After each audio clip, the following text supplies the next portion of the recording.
Bienvenidos nuevamente, queridos amigos, a la parte de psicología deportiva ahora y como siempre estamos aquí con el invitado especial Jaime Gómez, psicólogo deportivo. Hablaremos de las reflexiones éticas sobre el dopaje en el deporte. Qué tema tan interesante. Bienvenido, Jaime. Un gusto, Nils, un gusto, Daniela, estar tocando un tema, este sí es un tema controvertido. Por supuesto.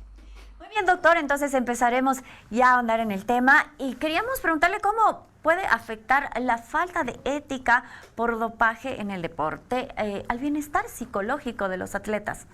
Bien, quisiera comenzar hablando sobre algo que hemos hecho mucho en el programa y es un propósito de Clínica de Campeones, promover la actividad deportiva, porque además de los beneficios en la salud física, que pueden ser obvios, está los beneficios en los valores, en que gane el mejor, en beneficiar el esfuerzo. Y cuando nosotros hablamos de esto, nos enteramos que hay gente que no juega según las reglas, gente que hace trampa, porque el doping es eso, el doping es hacer trampa, usar sustancias que pueden generarte un beneficio para ganar cuando probablemente ni tu habilidad ni tu cuerpo pueden dar para que consigas un buen puesto deportivo.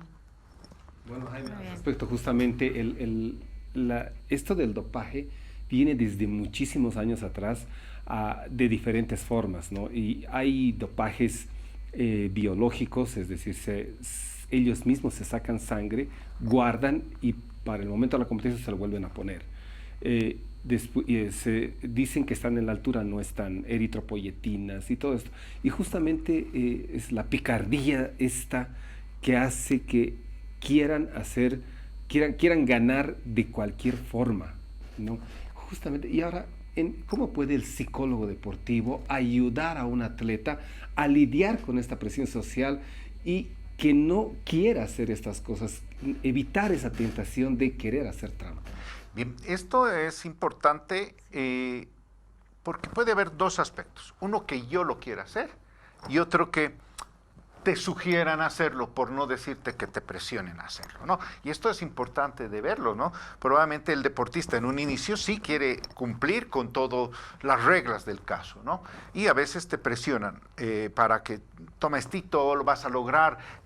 A veces estás estancado y te falta la milla extra, te falta un poco. ¿Qué sucede? ¿Por qué rompes esos valores? ¿Por qué haces trampa? Conversar con ellos es importante para entender qué realmente hay detrás de eso, o sea, qué significado le estás dando a la victoria, porque es tan importante que la victoria sea lo que tú vas a hacer sabiendo, porque esto es real, que las consecuencias físicas posteriores al uso prolongado de dopaje van a ser permanentes y eso se lo pueden contar los médicos, a lo largo del programa se van a enterar que hay gente que ha muerto por exagerar por ejemplo, en deportes que están llenos de dopaje como es el fisicoculturismo, que ha muerto por deshidratarse demasiado para estar marcados o para levantar más peso, gente que se ha quedado cuadraplégica. Y ni hablar en otros deportes como el ciclismo, gente que ha perdido todo aquello y que genera una mancha en tu currículum. Estás señalado porque a ningún deportista le gusta competir con otro que ha hecho trampa. Entonces, ¿qué hay detrás de tener victoria? Una baja autoestima, ¿sí? Una magnificación del ojo público y que sea lo único que tú puedes hacer y saber tener miedo a no ser nada. Eres todo cuando ganas o eres nada. Entonces, ese aspecto de ver qué hay detrás de esa magnificación de la victoria es el primer paso para conversar con ellos. Muy bien, doctor, pero usted díganos como psicólogo deportivo, si existieran patrones psicológicos comunes entre aquellos atletas que son tal vez más propensos a involucrarse en todo este mundo del dopaje, que diga, ese atleta le tenemos que poner un ojito más porque parece propenso a caer en esta tentación. Bien, yo pienso que en un inicio no hay una disposición a querer hacer trampa. Ya, entonces, en inicio a uno le gusta, entra al deporte por eso y él está impulsado a hacer esfuerzo físico. Segundo, entornos y contextos. He hablado del fisicoculturismo y alguien dirá, pero no es deporte. Pues siempre ha habido una lucha entre que eso no es deporte, pero en el fondo, al haber una práctica de ejercicio físico, debe haber muchas personas que nos miran y que están detrás de aquello. Entonces, el contexto, el entorno, también puede ser beneficioso para, y desgraciadamente en muchos entornos, no en todos, de fisicoculturismo, hay en el entorno que se usan suplementos, comida, y hay la ayudita extra que como el entorno beneficia es bien visto. Eso sucede en todas las prácticas que rompen con la ética. El entorno es favorable. Hay entornos más favorables que otros, ¿ya? Y ahí hay médicos, porque también en esto hay ciencia, desgraciadamente hay ciencia, y entonces hay médicos que promueven esto, entonces a veces el deportista va en función del entorno. Y tercero, la victoria, el ojo público, la atención, es adictiva. Sí, uno no sabe qué tan bueno es estar ahí en el ojo público hasta que lo vive, y puede volverse adictivo, y sabemos que la vida del deportista es breve, que probablemente se pueda perder ese foco o esos beneficios económicos, y ahí se genera una inseguridad, una duda de poder afrontar de otra manera, de un cambio de vida, de perder aquello, y buscamos también la ayudita extra para mantener aquello. Y esto me parece para mí más preocupante, porque denota de atrás un problema de inseguridad, un problema tal vez de baja autoestima, que él está buscando una compensación y que tarde o temprano la va a perder, o probablemente el precio que pueda pagar sea muy caro. Pero Jaime, no solamente eso, creo yo, además, cuando hablas del entorno, estamos hablando del entorno de personas también, y puede ser que el entrenador, preparador físico, estas cosas sean parte de los que incentiven a esto habría que estudiar la personalidad de cada uno de ellos. O a veces la exigencia familiar, un padre que quiere ganar como sea, y que esto también cuenta, creo, Jaime. Sí, el entorno, como te decía, el entorno es muy importante. Probablemente podríamos hablar de más de un 50% de opciones que tiene un deportista de recurrir al dopaje, si es que su entorno lo favorece o lo valida, o sea, lo ve bien, o a veces te presionan, ¿no? Porque probablemente en nuestro medio el deporte profesional sea pequeño, pero en otros medios a veces una medalla olímpica te da dinero, a veces te da acceso a una universidad, entonces hay una presión externa, ¿ya? Y la otra parte es que uno lo busque, ¿no? Esa parte que decía, la inseguridad. Entonces, repito, los entornos son importantes. Ahora, hay que verlo, estamos hablando, reflexionando de esto. Es tan mal visto en el deporte que las consecuencias de ser pillado en dopaje es a veces hasta que te suspendan de por vida en la práctica deportiva. Sí. Imagínense, tanto te importaba que utilizas dopaje que te estás jugando toda tu vida deportiva. Y esto lo planteo con mucha seriedad, porque te estás dando todo y lo vas a perder. Pero el entorno, ese entorno que no sacrifiques el futuro de una persona solo porque al ser entrenador y él gane, tú seas mejor visto. Y eso es importante. Siempre lo he dicho y lo voy a repetir. Antes de ser entrenador, eres un profesor, un maestro que enseña algo. La gente que deja la vida deportiva se tiene que llevar los valores, el esfuerzo, la dedicación, la disciplina, que eso es lo que más se valorará después de que dejes la práctica deportiva.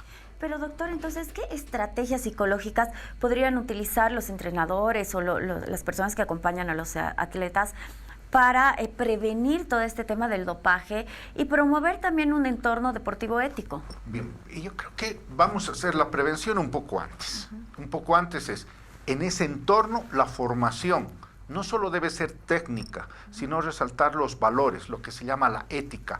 En casi todas las profesiones hay una materia o la ética es transversal. En la medicina, en la ética profesional, en el derecho, en la psicología, hay un marco que te dice, esto puedes hacerlo hasta aquí y esto no. Porque yo voy a destacar lo que decía Nis, el entorno es muy importante. Entonces, los profesionales tienen que ser formados en valores y entender que la victoria es importante, sí, pero a veces la gente dice que no es lo más importante, es lo único que importa. Y no, es importante ganar a cualquier costo. Primero, esa base ética. Y después, cuando organizamos la vida de los deportistas, es bueno contrastar sus valores. O sea, ¿por qué te gusta la competencia? Porque el deporte de élite es competir, ¿no? Y es cierto que a veces hay un codazo de más, hay un empujón, ¿no? O sea, sabemos que hay, no digamos un juego sucio, pero te vas más allá de lo permitido. Por eso todos los deportes tienen reglas. Entonces, discutir qué valores hay detrás de cada persona para que eso sea tu coraza, que a pesar de que tu entorno no sea tan beneficioso, tú puedas tener una especie de vacuna, te impermeabilices a eso y te mantengas ante, repito, la posibilidad de perder toda tu carrera deportiva por haber cedido o haber buscado esa ayudita extra. Y hoy en día las formas de detección son tan grandes que nadie está exento de que se le detecte esta ayudita. Bueno, y Jaime, entonces, ¿cuál sería el impacto psicológico de ser sancionado por dopaje y cómo se puede manejar esto desde el punto de vista ético del bienestar emocional del atleta? Tocas un punto bien importante. ¿Por qué? Porque se ha visto, y en un deporte, no voy a decir que hay mucho dopaje detrás de eso, pero que ha sido estigmatizado a finales del siglo pasado, que es el ciclismo. Así es, en el ciclismo. Yo entiendo, y a quien le guste ver una Vuelta a España, el Tour de Francia, el nivel de exigencia a estas personas es demasiado grande. Y claro, ellos recurren a un cuerpo médico que puede apoyarles para recuperarse de la mejor manera, y ha existido grandes deportistas que han perdido todas sus medallas por aquello. ¿Y sabes qué, Nils? Han llegado al suicidio. Al suicidio. Es decir, han llegado a un momento en que las consecuencias, que no se las esperaban, han sido tan fuertes, han sido señalados por el mundo del deporte como tramposos, como ilegales, que esa presión ha sido más grande. ¿No? Ya no es ese entorno chiquito que te ha empujado y solapado y apoyado, sino un entorno grande que ve que tu carrera se ha manchado, que han llegado a unos niveles de depresión tan altos que se han suicidado. Son personas que no salen a la calle porque se ven señalados. Esas son las consecuencias de llegar a esa trampa, ¿no?